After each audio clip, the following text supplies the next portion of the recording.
Hi, everybody. I wanted to elaborate on some of the stuff I said yesterday. I wanted to correct or add some things to it. Uh, we're having a quiet evening. I have been so sick today. The night before last, I woke up in the middle of the night. The blankets were kicked off of me. The fan was blowing on me, and I was like freezing. And I think that gave me a cough due to cold. Larry next door, he's our little babysitter, isn't him? He is sick this morning too. He woke me up and told me to call, the deacon of the church and let him know that he wasn't going to be at church. And I said, I'm not either, because I didn't want to. I didn't want to be around them little kids, feeling the way I do. But I made him some chicken soup, and I said, you better eat it. You better, by God, eat it. And he did.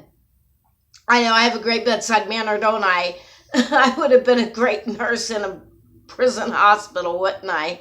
But anyway, pray for me because I feel awful. I'm wearing my pajamas, my pajamas and everything. I'm so cold. It's okay, will be, my bubba. Anyway, I wanted to apologize to Lonnie. It wasn't NOLA Ministries. It was NOLA Gospel Tracks is, what he does. And Jimmy Miller said not to call him pastor because that goofy Aiden from SOPA, he calls himself Pastor Aiden and then Pastor Dean, and they're all a bunch of whack jobs. So he said, I'm a street preacher. He said, but I'm not a pastor. So I wanted to apologize to him for that. And there was another man that I forgot to mention. I cannot believe that I forgot this guy because he is awesome. I mean, and I'm not saying, Jimmy Miller and Lonnie and them. Lonnie's more kind of like me, kind of in your face, and so's Pastor Jimmy. But Dave from Jude 3, the most loving, patient, oh my Lord, the patience that man shows to these witnesses is just, it's unbelievable. He is just so patient. He always tells them, I'm coming to you in love. And he's great. And he is a good example. That's the reason that I mentioned him. Because, sorry, because he's somebody that I strive to imitate. Because he is such a loving example with a lot of self-control. Self-control, something that it's never been one of my virtues. But that's the one fruit of the Spirit that I am still having trouble with. Don't mommy have trouble with it, buddy. Anyway, I wanted to talk to you about, I don't know if you guys know who Leroy Thompson is. He's this black preacher. This man is a total whack job. I mean, he's goofy. All he talks about is Google him. It's a $16,000 dog. You can Google that and this sermon will come up, and it is ridiculous. First of all, I don't know what dog costs $16,000. I think he's lying. Maybe $1,600 for like a Portuguese water dog or a King Charles Spaniel. But I think he's lying about that. And he's sitting there talking about, my 23-year-old daughter, I bought her a Mercedes. Okay, and everybody knows my children. Okay, well, how does everybody know your children? Do they know them for being money-grubbing, gold-digging whatevers? I mean, come on, do they know you? Like my grandmother. I got to tell this little story. Everybody in Adams County, if I go to Adams County, back where I'm from, where I was born, I haven't lived there for a long time, but some of the old timers, like the Johnson family or the Gilpins or whoever, I go up there and I say, I'm Bertie Carrington's granddaughter. And they automatically love me because Bertie Carrington was known as the most God-fearing, righteous Christian saint that the Almighty ever let draw breath. She is just an awesome woman of God, and everybody knew it. That's a good thing to be known for. But one time I remember I was just a little kid. I was maybe in kindergarten or whatever. There was this guy named, I'm not going to tell you his name, but they called him Hoggy Ivan.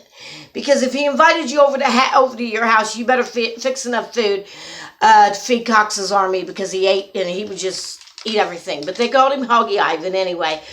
Well, I don't know how it came to be that he came into all this money. Well, I remember him being at my grandpa's house. And we're all sitting out on the porch. Grandma would, sit out there and sing in the sweet by and by and all these hymns, and I learned them at her knee. Well, anyway, Hoggy Ivan shows up, and he's driving a fine Cadillac, dressed in a nice dress-up jacket, and he comes up and he's telling Grandma and Grandpa were poor as church mice. But he's talking about, I got this, and my car costs so much, and family's doing good, bought a new house. And Grandma sat back and she said, well, Ivan, why don't you tell me about the treasures you have laid up in heaven? That's what I'm more concerned about. That's what I want to hear about. I want to hear about your treasures in heaven. And I remember the man didn't have a whole lot to say after that. He kind of quieted down a little bit, and he left shortly thereafter, and that always stuck with me. But Leroy Thompson, why do people know your children?